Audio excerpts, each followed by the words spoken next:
This video is presented by mybookie.ag. This is going to be a fun card, man. It's going to be headlined by Arman Tsarukyan versus Mateusz Gamrot. And honestly, this could be the card that's going to show the future of the UFC. There's a lot of great up-and-coming talent on this card. Arman Tsarukyan, Mateusz Gamrot, which I do think they're fighting a little too soon. Two guys that are going to be the names of this lightweight division in the future. You have Shavkat Rakhmonov, who's going to be fighting Magny. You have Umar Nurmagomedov on the card. Rodolfo Vieira, if he could put things together. And even maybe Carlos Ulberg, who seems to be extremely talented, but may be the slowest at realizing his potential in the sport. He's super athletic, he has great footwork, great shot placement, but he's kind of caught in the middle of a confusion on what he has to do to fight at his best. When he came into the UFC, he was just guns blazing going after the opponent. He looked fast, he looked powerful, he looked technical, but he just wasn't composed enough. He's way too experienced to fight like that and beat some of the higher level guys. In his next fight, he was the opposite. Extremely complacent, just sitting back, pot-shotting into a decision, and that was it. If he could kind of mix that up and get in between of that, be dangerous as well as being composed and intelligent, we might have something here with him. And speaking of prospects, the number one prospect in my opinion,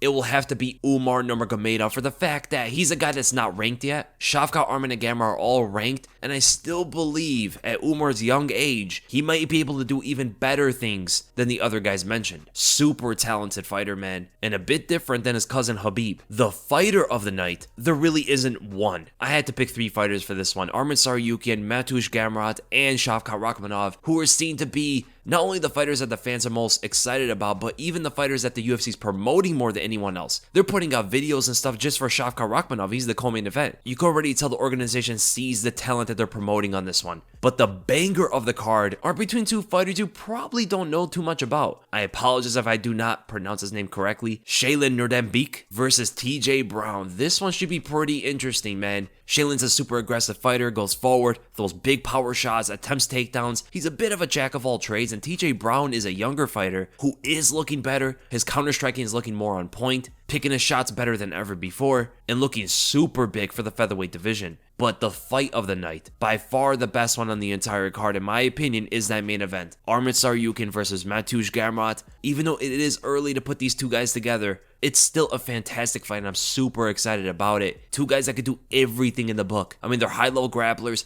putting things together in the striking, but they're very competent in the stand-up. This one is definitely going to be the highest level fight on the entire card. And with that, we're going to go right to our first fight, Umar Nurmagomedov versus Nate Maness. This is an interesting one. I mean, you could already tell right off the book. Umar is a minus 910 favorite. That is insane odds. I mean, that's like when Holly Holm fought Ronda Rousey or Matt Serra fought GSP. People are definitely not picking Nate to win this fight at all. And I have to say that Umar is, of course, going to have a major advantage going into this. But if there is an area where he might be outmatched, it is the boxing. And Nate might surprise some people with his takedown defense. He's really quick in getting the underhooks. And even though Tony Gravely is not an Umar when it comes to wrestling, he had a hard time getting a good grip on Nate. And Nate was just jabbing him in the face, eventually caught him with an uppercut in a very weird and tight angle. And Umar's gonna have to really be careful when it comes to the boxing exchanges, but Umar is more of a kicker than he is a puncher, and he has such a speed advantage. I mean, Nate is just not that fast. He's punching as slow as featherweights, if not lightweights, and he definitely has a lot of power in his hands, but he drops his hands when he throws them. He doesn't have a good guard when he's throwing punches at the same time. You want to leave one hand up as you're throwing a punch. Very basic stuff, but Nate just doesn't do that. So even with his huge reach advantage, he's pumping out jabs from a distance. Umar is a kind of kicker that can throw up question mark kicks over your shoulder out of nowhere, and the fact that Nate drops his hands, that can catch him every single time. And there is not a fighter that throws a question mark kick as fast as Umar. He usually throws it with his lead right leg in a southpaw stance, and that can make it much trickier to defend against. The leg kicks might be super damaging from Umar, and of course there comes the wrestling.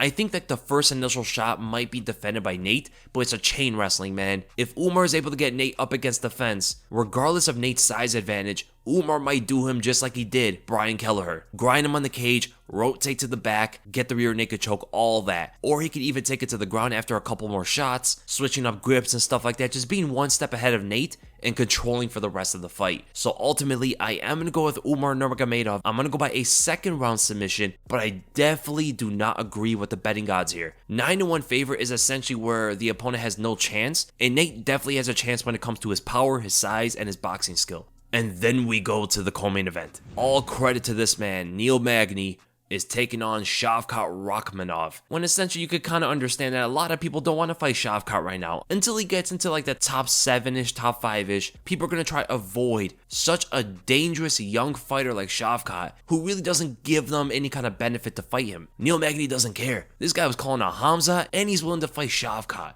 He's a BMF fighter for sure, regardless of what happens in his career. And man, look at the age gap, 34 to 27. That's a huge difference. Neil Magny definitely has the experience, man. Look at the fighters that he beat. Just the notable wins on here eclipses what Shavkat has done so far. But that's years of experience on top of Shavkat's. And Neil Magny has not necessarily dominated fighters the way Shavkat has done so far. The young guy's startup in the UFC has been pretty tough, man. I mean, the competition they threw at him this quick in his young career is not being talked about enough.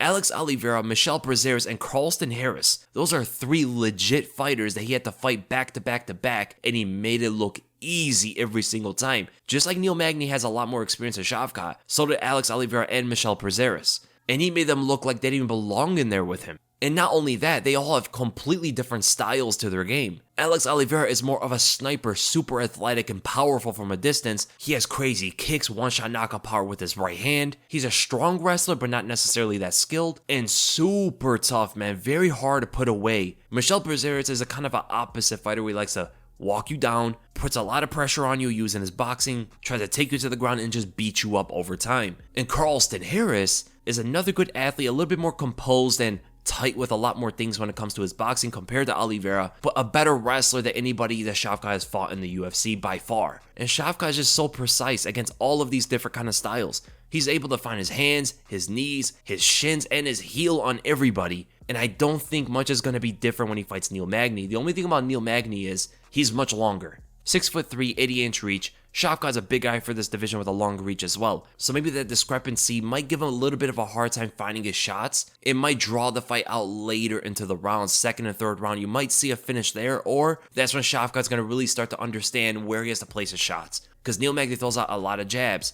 There's a lot of volume when it comes to his style, and that could be disruptive against his opponent's rhythm, but at the same time it's a double-edged sword because they understand what weapons he's going to, because Neil Magny doesn't really change things up too much. He fights at one rhythm with one kind of attack, and he can be pretty easy to get used to. So I think the first round Shavkat is going to feel it out as he always kind of does. He's calculated in that sense, but at the same time super confident in what he wants to land on you. He's dangerous, yet calculated. And I think he wouldn't mind taking off that first round just to feel things out a bit and see what Neil Magny's all about. You would say that Neil Magny should do the same, but he's not that kind of fighter. He's the kind of fighter that likes to put a pace on you and drag you to deep waters. Especially a young guy like Shavkat, he's probably going to want to take him to a place where Shavkat's never been to. But I just don't think that's going to happen because Magny is just not that kind of a wrestler. He doesn't have power in his hands. He's not that good of a kicker. It's really his jabs and crosses. That's all Shavkat's going to be worried about. Everywhere else in the game, Shavkat trumps Neil Magny by a large margin. He's a much better wrestler. His sambo skills, his jiu-jitsu's gotten insane. His kicking technique is leaps ahead of Magny's, and even his boxing technique overall seems to be more efficient. The only thing about Neil Magny is he's super tough, man. It's hard to put him away. Look at the Hector Lombard fight. He had Neil Magny so hurt in the first round, you for sure thought that Lombard was going to finish the fight.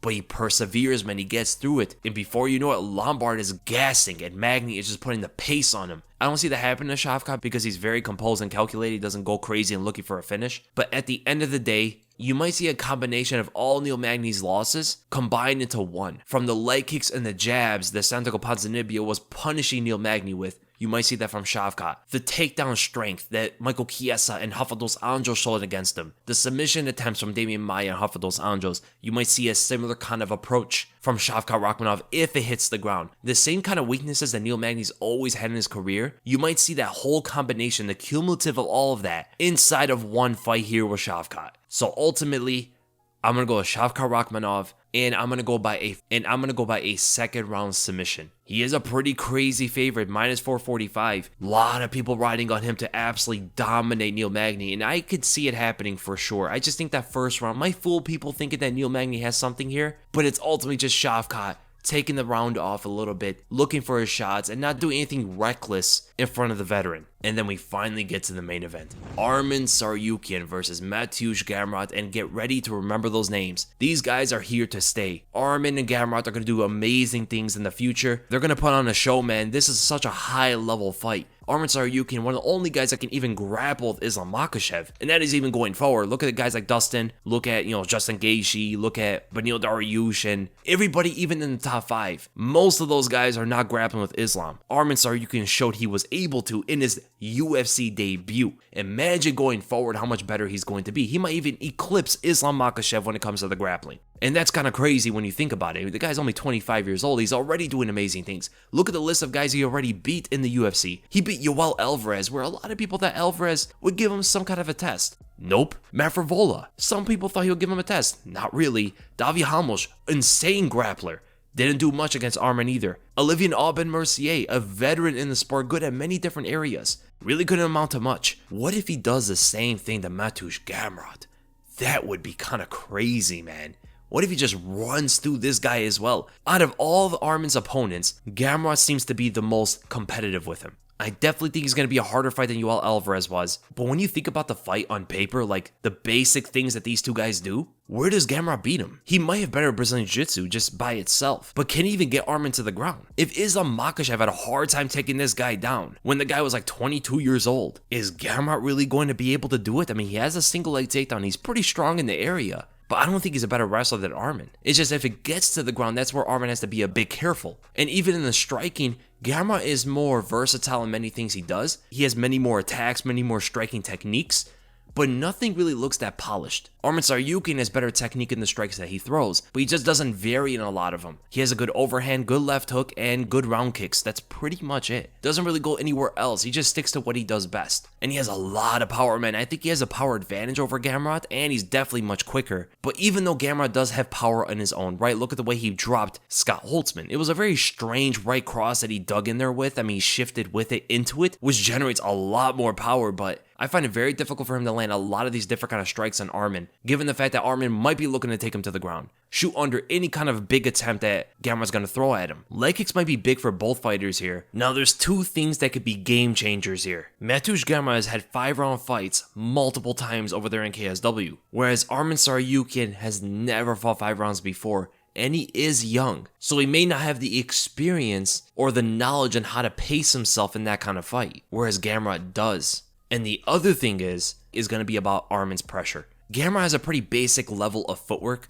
He kind of just moves in one direction the whole time, just skips in a similar rhythm. And it's kind of easy to get used to this. I think Arman would be able to intercept some of that movement, land a lot of leg kicks because of it, and attempt takedowns if he gets Gamrot closer to the fence. On top, I ultimately do think that Arman is going to be the superior grappler. He just definitely has to watch out from some of those submissions because Gamrot can get kind of crazy out there with him. He looks out of nowhere and stuff. So ultimately, my prediction for this fight, I am going to go with Arman Tsarukyan, and I'm going to go by a decision win here. I think it's such a high-level fight that these guys probably don't want to make too many mistakes in there. And knowing how dangerous each other are, I mean, look how many finishes they have. This might be a slower pace early on and then pick up as the rounds go on. As I mentioned before, Gamrot might have an advantage because it is 5 rounds. He's fought multiple 5-round fights over there at KSW, whereas Arman has never gone 5 rounds before, so that experience factor is definitely going to favor Mateusz Gamrot, and you might actually see Arman Tsarukyan fight even slower early on, giving rounds to Gamrot, for the fact that he just doesn't know how to pace himself in a 5-round fight because he is so young. I don't question Arman's cardio at all. I don't question his gas tank. For 3 rounds fighting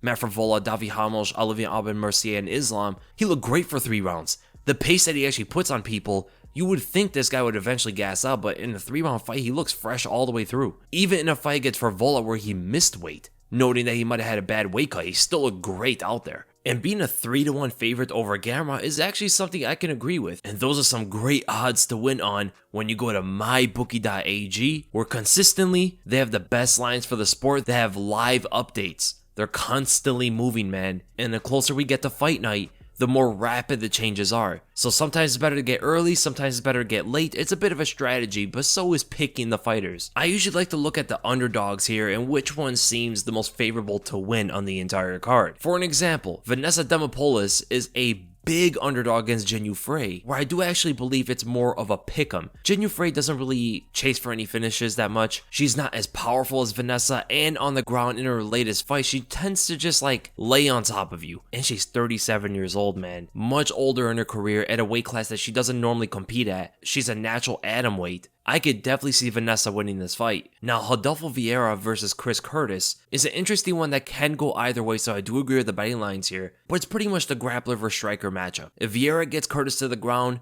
the fight could potentially be over, but he doesn't have a good gas tank, so he's going to be fighting slower, and on the feet, Curtis is just way better. But his takedown defense hasn't been that great, so I could definitely see Vieira being a favorite in this one. But that is an interesting one to look at, given that it is pretty much a pick'em. Now, Umar Nurmagomedov being a 9-1 favorite is a bit too much. If he was like a 4-1 favorite, I would go on him all day. But the fact that it's such a big gap, it wouldn't hurt to put something on Nate. I mean, he's almost a 6-1 favorite. You rarely ever see those kind of odds outside of women's MMA. And not only do you pick individual fighters, but you can go and match up a parlay of multiple fighters that you're confident in winning. This is one of the best ways to multiply your earnings. And when you go to mybookie.ag and you look at these lines, make sure to use the deposit bonus that MyBookie gives you. They'll match up your first deposit all the way up to $1,000. So if you put in $10, they give you another $10 to play with. But remember, it's only your first deposit, so you want to be smart in that decision how much you put in for your first deposit.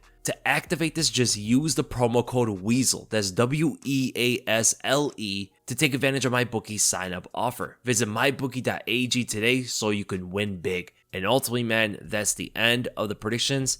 I cannot wait for this card. It's going to be pretty crazy. I am contemplating actually going live for this one. I'm super excited about the prospects, and maybe we could chat a bit while the fights are going on. You guys can ask questions and all that. I don't really know exactly how it's going to go down. I'm just going to kind of just wing it and see how it goes. Have a chill, relaxing vibe to it as we watch some good fights. So I might see you guys then.